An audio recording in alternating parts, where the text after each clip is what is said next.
Hello friends, কেমন আছো তোমরা সবাই? আশা করি তোমরা সবাই খুব ভালো আছো আর আমিও খুব ভালো আছি। তো আমার আরও একটি নতুন ভিডিওতে তোমাদের সবাইকে স্বাগত। আর এখন সকালে ঘড়িতে বাজে ওই 7টা মতো। আর সকালবেলায় ঘুম থেকে উঠেই চোখে মুখে জল দিয়ে আগে চলে এসেছি রান্নাঘরে রান্না বসাতে। কারণ সামনে হচ্ছে মেয়ের প্রোগ্রাম, মানে মেয়ে যেখানে নাচ শেখে ওখানে অ্যানুয়াল প্রোগ্রাম, আর তারই আজকে আছে স্টেজ রিহার্সাল। তো সেই জন্য নিয়ে যেতে হবে 10টার মধ্যে। তার আগে চটজলদি আমাকে রান্নাবান্না সেরে ঘরের কাজকর্ম সব গোছাতে হবে, না হলে এসে আর টাইম হবে না। তো ডালটা বের করে নিয়ে আগের দিন রাত্রে যে বাসনগুলো ধুয়ে রেখেছিলাম ওগুলোই এই ছোটো বাস্কেটটা থেকে বড় ঝাঁপিতে ভরে রেখে দিচ্ছি। কারণ ওখানে জলটা ঝরিয়ে নিলে কি হয়, এই ঝাঁপি থেকে আর জলগুলো ঘরের মেঝেতে পড়ে না। তাই ওটাই করি আমি, যে বাসনটা ধুয়ে জলটা যেটা থাকে ওর মধ্যে রেখে দিই বাসনটা, তাহলে জলটা ওর মধ্যে ঝরে যায়। তো এদিকে করে এবার একটু গরম জল বসাচ্ছি আমার জন্য, কারণ মেয়ে এখনও ওঠেনি। আর ও উঠে আজকাল জল টল খাবে না, ওকে একবারে খাইয়ে দেবো। কারণ মানে তাড়াতাড়ি বেরোতে হবে, ওকে তাড়াতাড়ি রেডি করতে হবে। আর যেহেতু ঘুমটাও একটু দেরিতে ভেঙেছে, মানে অ্যালার্ম দিয়েছিলাম ওই 6:30টার সময়, কিন্তু ওই অ্যালার্ম দিলে কি হয়, এই উঠছি এখন উঠছি করতে করতে আর কি মানে লেটই হয়ে যায়।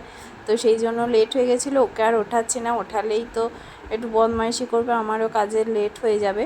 আর এদিকে ডাল করে রেখে যাচ্ছি সব সবজি দিয়ে, ঝিঙে, কুমড়ো, লাল আলু, গাজর, যা যা ছিল আর কি সমস্ত সবজি দিয়ে একটা ডাল বানিয়ে রেখে যাচ্ছি। ঢ্যাঁড়স ভাজা করব, মাছ ভাজা করব আর আলু সিদ্ধ করে দেব। কারণ বেশি কিছু করছি না, আজকে আছে মা মেয়েতে, বর গেছে ডিউটিতে, ইলেকশনের ডিউটিতে, তো সেই জন্য ও তো খাবে না।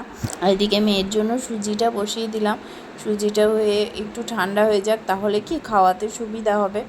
আর ওইদিকে ঢ্যাঁড়স ভাজাটা কেটে রেখে নুন হলুদ মাখিয়ে রেখে দিয়েছি, আলু সিদ্ধ চাল ভিজিয়ে রেখে দিয়েছি, আলু সিদ্ধর জন্য আলু কেটে রেখে দিয়েছি, মাছও বের করে রেখে দিয়েছি, মানে সমস্ত কিছু একদম রেডি করে রেখে দিয়েছি।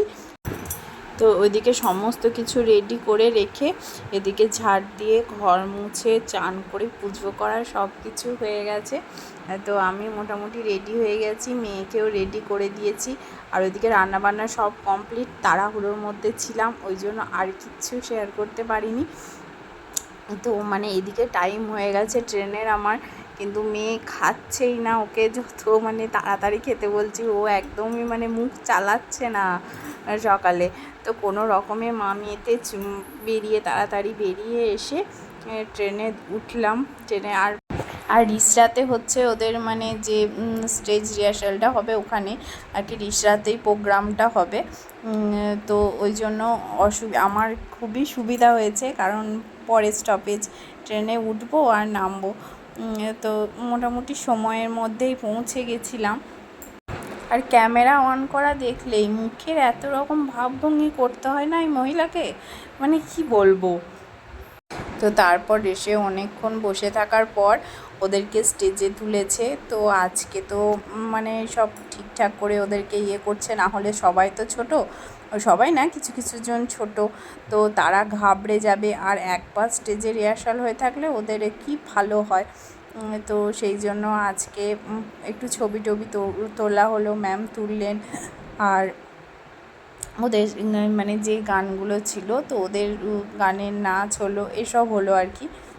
তো এখানে ছবি তোলা ভিডিও করার জন্য ম্যাম আর কি ওদেরকে বললো ছোটাছুটি করতে, আর ওদেরকে তো একবার বলার অপেক্ষা আর কি। মানে তারপর তো ওরা ছোটাছুটি নাচে স্টেজ না কাঁপাক, ছোটাছুটি করে ওরা স্টেজ কাঁপিয়ে ফেলবে। আর এখানে মানে বিভিন্নভাবে ছবি তোলা হচ্ছে, যেহেতু ফেসবুকে দেবেন ম্যাম। আর মানে কি বলবো, আমার যে কতটা আনন্দ হচ্ছে যে আমার এইটুকু মেয়েটা কবে যে এত বড় হয়ে গেল বুঝতেই পারলাম না। তো এইটুকু ছিল, মানে এখন বড় একটা স্টেজে মানে প্রোগ্রাম করবে, তো সেটা ভাবলেই আমার মানে একটা দারুণ আনন্দ হচ্ছে। তো তারপর ওদিকে প্রোগ্রাম শেষ করে বাড়ি চলে এসেছি, 1টা বেজে গেছিলো বাড়ি আসতে আসতে। তো সবই করে গেছিলাম, মাছ ভাজাটা আর করে যাওয়ার টাইম পাইনি, আর করেও রাখিনি। দেখলাম মানে মাছ ভাজাটা কি বলো তো, করে রাখলে আর এসে খেতে ভালো লাগে না, ভাজাটা একদম গরম গরমই ভালো। আর এদিকে ডাল ঢ্যাঁড়স ভাজা সবই করে গেছিলাম। তো মাছ ভাজাটা একটু জল দিয়ে করতে হয় আমাকে, কারণ একটু নরম না হলে আবার মহারানী খাবেন না, শক্ত হলে সব ফেলে দেবেন, সেই জন্য আমাকে একটু জল দিতে হয়। আর ওইদিকে শুরু হয়েছে বৃষ্টি, তো মানে ওয়েদারটাও খুব সুন্দর হয়ে গেছে। তো বৃষ্টি হচ্ছিল, এখন বন্ধ হয়ে গেছে, আবার এদিকে রোদও উঠে গেছে, বোঝো ব্যাপার। আর আজকে ছিলাম না, আজ থেকে আবার ফ্ল্যাটের বাইরেটা না রং হচ্ছে। তো মানে কি বলবো, আমি ছিলাম না, কি ভাগ্যে জানলা টানলা সব বন্ধ করে দিয়ে গেছিলাম, না হলে সব একদম মানে ঢুকে যেত ভেতরে। তো তারপরে এসে দেখলাম কাছে টাচে সব লেগে গেছে। আর এই যে ভাত খেয়ে এসে নিজে নিজেই ঘুমিয়ে গেছে, আজকে খুব টায়ার্ড হয়ে গেছিলো। তারপরে আমিও মেয়ের কাছে শুয়ে কখন যে ঘুমিয়ে পড়েছিলাম বুঝতে পারিনি। তারপরে উঠে এখন সন্ধে হয়ে গেছে, চুল টুল আঁচড়ে এখন সন্ধে দেবো, মেয়েকে খাওয়াবো। হ্যাঁ, আর উঠে অনেকগুলো জামা কাপড় ভিজিয়ে রেখেছিলাম দুপুরে, তো সেগুলোও কেচে নিয়েছিলাম, সেগুলো বারান্দায় মেলে দিয়েছি। আর তারপরে চুল আঁচড়াতে এসেছিলাম। তো এই যে বারান্দাটা তো আমার ঘেরাই আছে, মানে ঘিরেছি আমি, হাফ গ্রিল দিয়েছিল ওরা, তো বাকিটা আমি করেছি। তো এখানে সমস্ত কিছু কেচে এইভাবে মিলি, কারণ ছাদে এখনও মেলামেলি সেরকম ব্যবস্থা হয়নি। তো ওগুলো সবাই মিলে আলোচনা করে কি করে কি হবে না হবে করতে হবে। তো আপাতত জামা কাপড় কেচে গেলে এরকমভাবেই মেলে রাখি, আর শুকিয়েও যায়, যেহেতু গ্রীষ্মকাল কোনো অসুবিধা হয় না। আর এই যে মেয়ের প্রোগ্রামের কার্ড, তো 5টা কার্ড পেয়েছি, কিন্তু আমার যাবে কি আমি নিজেও জানি না, কারণ আমার এখানে সবাই তো বাড়িতে আছে। তো দেখা যাক কি হয়, সবাইকে তো বলছি ফোন করে, কে আসতে পায় কে পায় না। আমার ভাইকেও বলেছি যে আসিস, দেখা যাক কি হয়। বাবা তো এসছিল কদিন আগে, আর ভাই আসবে, সেই জন্য নাহলে বাবার মাকে বলেছিলাম আসতে। তো চলো, আমার ছোট্ট ফ্ল্যাটটা তো তোমাদের দেখানো হয়নি, ওটা একবার দেখিয়ে দিই। এটা হচ্ছে মেন গেটটা, আর তারপরে এটা হচ্ছে ঢুকে ডাইনিং। তো আগেও একবার মনে হয় দেখিয়েছিলাম, তো মানে ঘরে ঢোকার পর আর দেখানো হয়নি আর কি। আর এই যে এটা আমার পছন্দের একটা জিনিস, বেসিন, ক্যাবিনেট বেসিন। আর এটা হচ্ছে আমার গৃহপ্রবেশে আমার ভাই আমাকে দিয়েছে। আর গৃহপ্রবেশের গিফটের মধ্যে ওইদিকে তো আছে আমার যা দিয়েছিল, তোমরাও দেখেছো, ওটা গণেশের মূর্তিটা। আর এটাও একটা শখের জিনিস বলতে পারো, যে এরকম একটা আয়না বেসিনের ওপরে, মানে ওর মধ্যে সমস্ত কিছু রাখা আছে, ব্রাশ ট্রাশ, তার জন্য আলাদা করে জায়গা করতে হয় না। আর এটা হচ্ছে রান্নাঘর আমার, যেটা এখনও মানে কোনো রকমে রাখা আছে, বাগানো গোছানো হয়নি। পুরো ঘরেরই এখনও সেরকম কিছু কাজ করতে পারিনি, জাস্ট ঢুকেছি। আস্তে আস্তে অনেক কিছু শখ আছে, অনেক কিছু ইচ্ছা আছে করার, তো সেগুলো করব। এই সামনে হচ্ছে ঠাকুরটা রাখা আছে, আর ঢুকে এখানে মেয়ের কিডের বক্সগুলো রাখা আছে, এর মধ্যে কিছু বইপত্র আছে, ওগুলো নিয়ে এগুলো ফেলে দিতে হবে প্যাকেটগুলো। এটার একটা, আর এদিকে আছে আমার খাট, তার পাশে আছে লাইট ল্যাম্পের টেবিলটা। আর এই যে এটাও একটা আমার গৃহপ্রবেশের গিফট, এটা হচ্ছে আমি যে বাড়িতে ভাড়া থাকতাম বৈতবাটিতে, গণেশের দাদা বৌদি আমাকে দিয়েছিল। বিছানার চাদর আমার দুটো কাকিমা আমাকে দিয়েছে আর কি।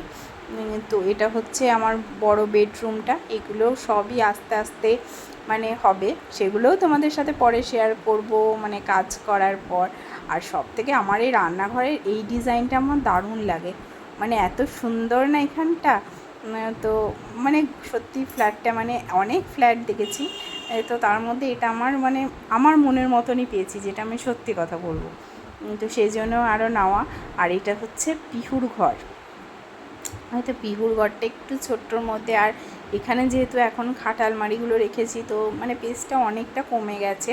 তো এই যে পুরনো লোহার খাটটা এখানে রাখা আছে, পিহুর দুদিকে দুটো জানলা, একটা বড় ভেন্টিলেশন জানলা আর একটা ছোট জানলা আছে।